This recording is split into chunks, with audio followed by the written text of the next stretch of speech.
you guys spent the night on the cat last night. Oops. So, okay. I'm just getting here from Colville.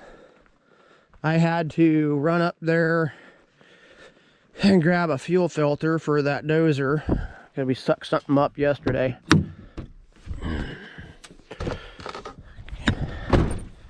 Right there.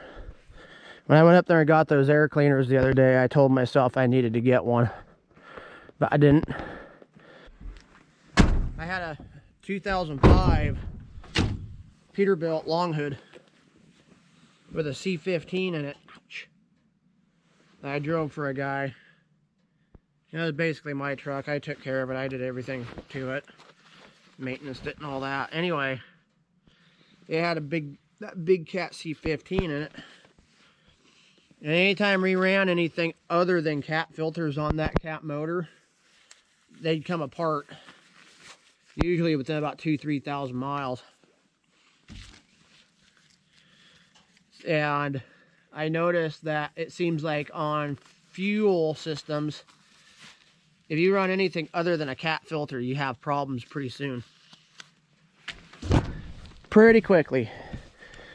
And I'll show you what I'm talking about. When we got this dozer, it had 5,270 hours on it. Now we're at 5,281.1. And this filter was put on at 5,163. So what I'm saying is, this filter barely got past 100 hours. And it are done. Okay. Now look at this. See all that? This sucker has got a bunch of crap floating around in the tank. Now, I went through this exact same thing last year. If you go back and look at the video, real quick filter change. About this time last year, it was right after Slope Me. And when we were building that big arena and we had this dozer, we put this dozer through a lot of shoving. And one thing that you'll notice is that I had to do this exact same thing. Both with the fuel and with the air cleaners. So I went to Cat, the guy goes, "This deja vu," and I went, "Yeah, it kind of is, isn't it?"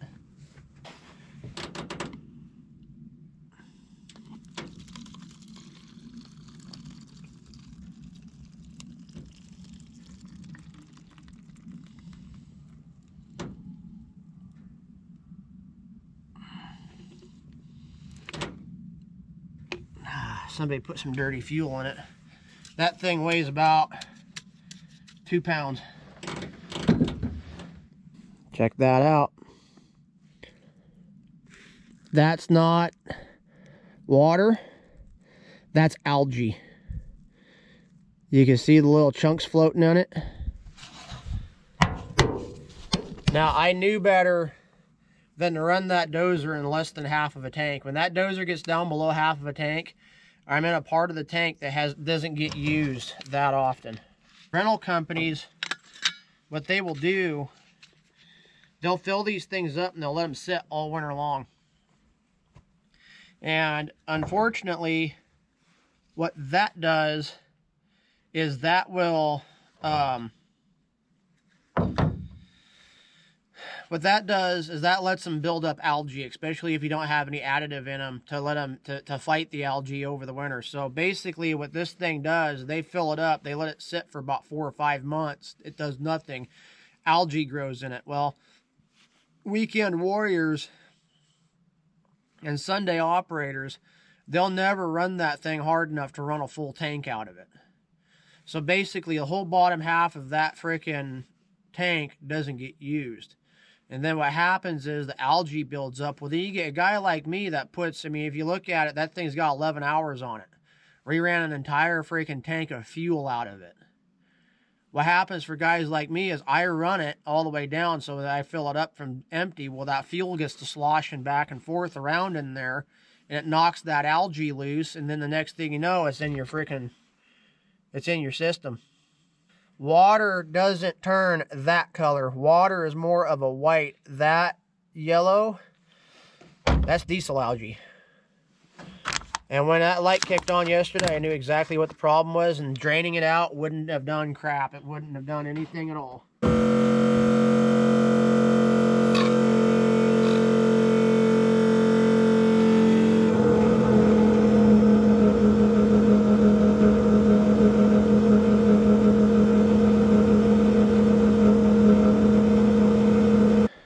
The only thing I'm complaining about on this one is that it was, A, I knew better than to run it down below half of a tank, and then B, I got on the road at 6 and it's almost 10 o'clock and I'm finally just now getting here. Now the thing that gets me, especially on this here dozer, is that there is no other fuel filter other than this one. So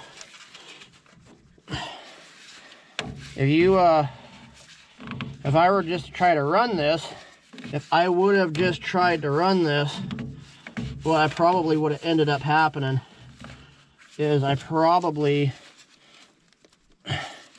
could have sucked a bunch of that algae up into the damn engine. That one has stuff that the other one doesn't. It has things to line it up to get it up in there. That, where's the problem? The only problem is the new cat filters don't have plug-in for the thing to tell you you're getting ready to have a problem. The thing that sucks the most in this whole entire thing, though, is that this couldn't happen at like 2 o'clock yesterday or anything like that. It couldn't happen at a part of the day when, you know, I could just send Randy a message and say, hey, run up to New Tech, tell them that we clogged up a, I could just run out, send a text message to Jason, say, hey, dozer plugged up a fuel filter, I'm gonna send the missus up to get one. Nope, couldn't happen then. It happened when? Right after everybody was closed. This is settled out a little bit. I don't know if you can,